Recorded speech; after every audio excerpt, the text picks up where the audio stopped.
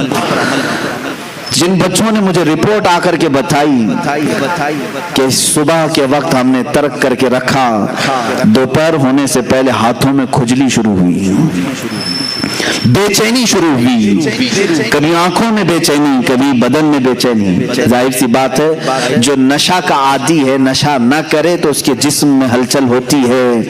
اسی طرح میرے عزیزوں، خواہے نہ خواہے، چاہے نہ چاہے، ہم کسی چیز کے آج غلام بنے ہوئے ہیں۔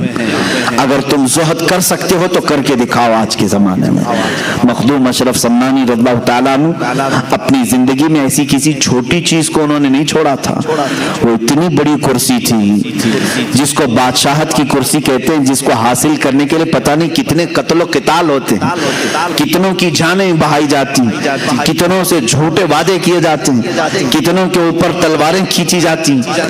اس کرسی کو حاصل کرنے کے لیے انسان کیا نہیں کرتا ہے، سب کرنے کے بعد کرسیوں پر چھپک کر بیٹھتے ہیں، چھوڑتے نہیں۔ مخدوم سمنا رحمت اللہ تعالی علیہ نے نہ اس کو حاصل کرنے کے لیے کوئی محنت کی تھی، بلکہ ان کے والد گرامی سے یہ وراثت میں آئی تھی، اور چھوڑنے کے لیے انہوں نے کوئی پس و پیش بھی نہیں کیا تھا کہ شرط رکھ کر کے دیا ہو کہ اتنا مجھے دے دے تو میں یہ کرسی چھوڑ دوں گا، جیسے ایم ایل اے بکتے ہیں، اتنے پیسے دے دو تو میں تیری پارٹی میں آ جاؤں گا، ادھر کی رکنیت چھوڑ دوں گا، ممبرشپ ختم کر لوں گا۔ مخدوم سمنا رحمت اللہ تعالی علیہ صرف اور صرف اپنے رب کی رضا حاصل کرنے کے لیے اپنے بھائی کی تاج پوشی کی، اور ہمیشہ کے لیے سمنان چھوڑ کر آئے۔ دوبارہ کبھی سمنان واپس نہیں گئے، کبھی واپس نہیں گئے۔ آپ کی عمر تقریباً 100 سال کی ہوئی ہے۔ مخدوم اشرف سمنانی رضی اللہ تعالیٰ عنہ 708 ہجری میں پیدا ہوئے اور 808 ہجری میں وصال ہوا ہے، اور بعض روایات میں 96 برس کی ہیں، لیکن تقریباً 100 سال کی عمر، 25 سال کی عمر میں اپنا عزیز وطن، پیدائشی وطن، اپنے ماں باپ کا وطن چھوڑا ہوا یہ مرد قلندر باقی 75 سال کی عمر میں کبھی بھی اس طرف کا رخ نہیں کیا۔ کیوں؟ فرماتے ہیں ایک بار جس چیز کی لذت نکل گئی اسے دیکھنا بھی ہمارے لیے جائز نہیں، دیکھنا بھی اس کے لیے وہ ممنوع سمجھتے تھے۔ عزیزان گرامی وقار، مخدوم اشرف سمنانی رضی اللہ تعالیٰ جب نکلے تو اس کرسی کو ختم کر کے جو نکلے، چھوڑ کر کے نکلے، یہ تارک السلطنت کہتے ہیں۔ پورے رسول کریم صلی اللہ علیہ وسلم کی امت میں صرف 2 ولی ایسے گزرے جنہوں نے بادشاہت کو چھوڑا ہے، ایک حضرت ابراہیم بن ادھم، دوسرے مخدوم اشرف جہانگیر سمنانی رضی اللہ عنہ۔ وہ بلخ کی بادشاہت چھوڑ کر نکلے تھے اور یہ سمنان کی بادشاہت چھوڑ کر، دونوں کے حال ایسے ہی ہیں۔ حضرت ابراہیم بن ادھم نکلے اور گدڑی پہن کر کے دریا کے کنارے بیٹھے رہتے تھے۔ ایک وقت تھا جو کرسی پر بیٹھتے اور ایک وقت ایسا کہ پتھریلی زمین پر دریا کے کنارے بیٹھے رہتے۔ مخدوم سمنا رحمت اللہ تعالی علیہ شاہی سواری پر سوار ہونے والے، لیکن جب سمرقند کا سفر کر رہے ہیں پیروں میں چپل تک نہیں تھے۔ یہ زہد آپ نے فرمایا، مجبوری نہ کہو اس کو، یہ مجبوری نہیں تھی، اپنے رب کی رضا کے لیے دنیا کا ترک تھا۔ جب آپ سمرقند کے راستے سے لاہور تشریف لائے تو لاہور میں حضرت سید جلال الدین بخاری رحمت اللہ تعالیٰ نے، جن کو مخدوم جہانیاں جہاں گشت کہا جاتا ہے، اوچھ شریف میں آپ تشریف لائے۔ حضرت مخدوم سید جلال الدین رحمت اللہ تعالیٰ علیہ نے آپ کا پرتپاک استقبال فرمایا، اپنی خانقاہ میں 3 دن تک ٹھہرایا۔ اس وقت کے وہ غوث تھے حضرت سید جلال الدین بخاری، اپنی خانقاہ میں 3 دن رکھا اور اس کے بعد کیا فرمایا کہ فرزند اشرف تمہارا انتظار کسی اور بزرگ کے ہاں ہو رہا ہے، تم کسی اور کی امانت ہو۔ کون ہے وہ بزرگ؟ مخدوم علاء الدین پنڈوی رحمت اللہ تعالیٰ علیہ، جو بنگال کی مالدہ کی سرزمین پر آج بھی آرام فرما ہیں۔ یہ اس زمانے کے قطب الاقطاب تھے، قطب الاشراف تھے۔ اس وقت حضرت مخدوم علاء الدین پنڈوی رحمت اللہ تعالیٰ علیہ حضرت مخدوم اشرف سمنانی کے انتظار میں وہاں بیٹھے ہوئے تھے۔ جلال الدین بخاری رحمت اللہ علیہ نے ان کو رخصت کیا کہ آپ جائیں بنگال کی سرزمین پر، وہاں سے